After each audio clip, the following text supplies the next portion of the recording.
Peut-on te mettre une amende pour ne pas avoir pleuré à un enterrement? En Corée du Nord, oui, littéralement.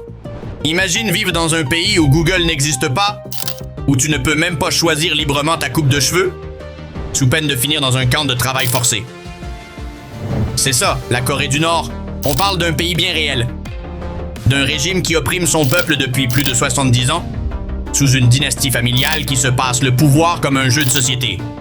Aujourd'hui, on va plonger dans l'une des dictatures les plus absolues, absurdes et dangereuses de la planète, pour comprendre comment fonctionne la Corée du Nord, la plus grande dictature du monde. La famille Kim est connue pour être une dynastie totalitaire. Tout a commencé avec Kim Il-sung, le grand leader éternel, qui n'a pas seulement fondé la Corée du Nord en 1948, mais est pratiquement devenu une figure religieuse. Son culte de la personnalité était si extrême qu'il est encore président, même après sa mort. Puis vint son fils Kim Jong-il, le cher leader, connu pour sa coiffure particulière. Sous son régime, le pays s'est encore plus isolé, la famine s'est aggravée et la propagande s'est intensifiée. Enfin, en 2011, Kim Jong-un arrive au pouvoir. Le petit-fils du fondateur et actuel leader suprême, un titre qui sonne plus comme un méchant Marvel que comme un président, hérite non seulement du poste, mais aussi de l'appareil répressif et d'un pays avec plus de missiles que d'hôpitaux. Son arrivée avait suscité un peu d'espoir. Jeune, éduqué en Suisse, fan de basket. Et s'il était différent? Mais non. Il a exécuté son oncle, fait disparaître la moitié de l'élite politique et renforcé le programme nucléaire. 3 générations, un même scénario. Pouvoir absolu, contrôle total, répression constante. Mais alors, à quoi ressemble la vie quotidienne en Corée du Nord? L'économie nord-coréenne repose sur le principe du juche. Une doctrine selon laquelle toute l'industrie est contrôlée par l'État. Il n'y a pas d'entreprise privée, pas d'entrepreneuriat.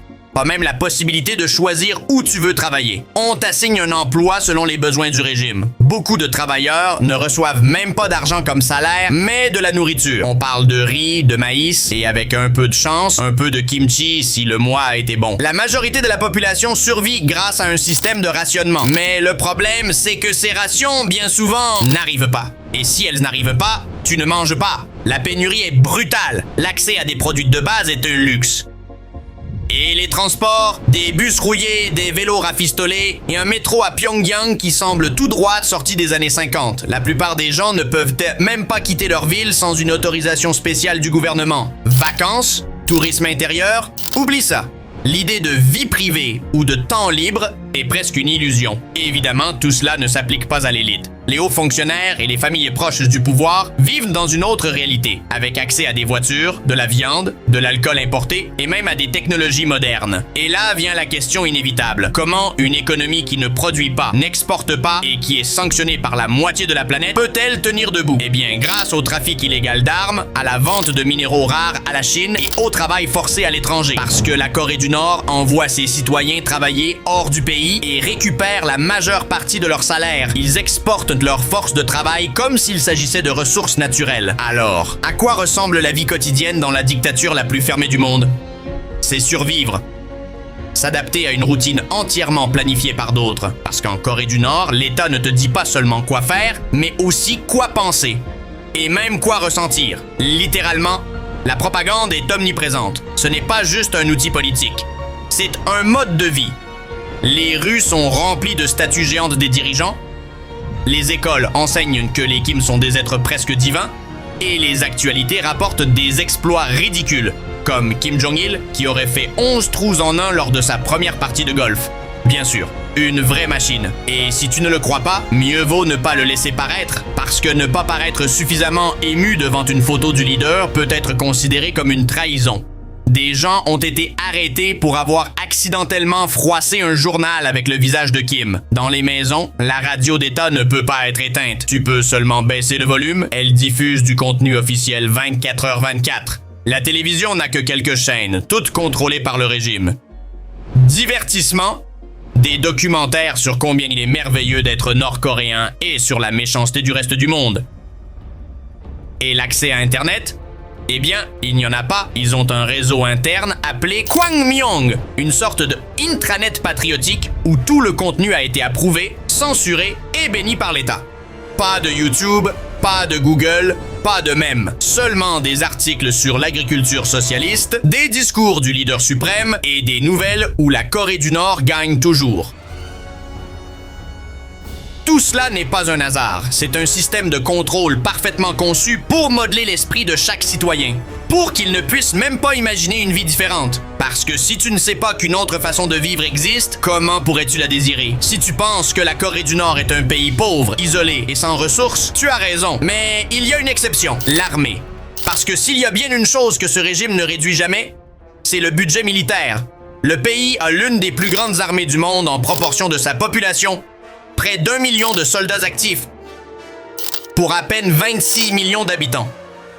Mais ce qui fait vraiment les gros titres, ce n'est pas l'armée, c'est son programme nucléaire. Depuis des décennies, la Corée du Nord développe des bombes atomiques, tout en signant des traités promettant qu'elle ne le ferait pas.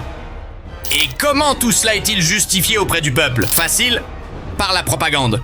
Le régime leur répète qu'ils sont entourés d'ennemis, que l'Occident veut les détruire et que seul un armement puissant les maintient en vie. Et la vérité, c'est que la Corée du Nord a besoin de ses ennemis pour justifier son système. La Corée du Nord vit dans un état de tension constant, aussi bien à l'intérieur qu'à l'extérieur. Même si la guerre avec la Corée du Sud s'est officiellement terminée en 1953, en réalité, aucun traité de paix n'a jamais été signé. Et plus de 70 ans plus tard, les provocations continuent. Pendant ce temps, le régime développe son arsenal nucléaire comme s'il s'agissait de jouets stratégiques, capables d'atteindre la Corée du Sud, le Japon ou même les États-Unis, tout en maintenant une unité cybernétique d'élite chargée de l'espionnage et du vol de millions en crypto-monnaie.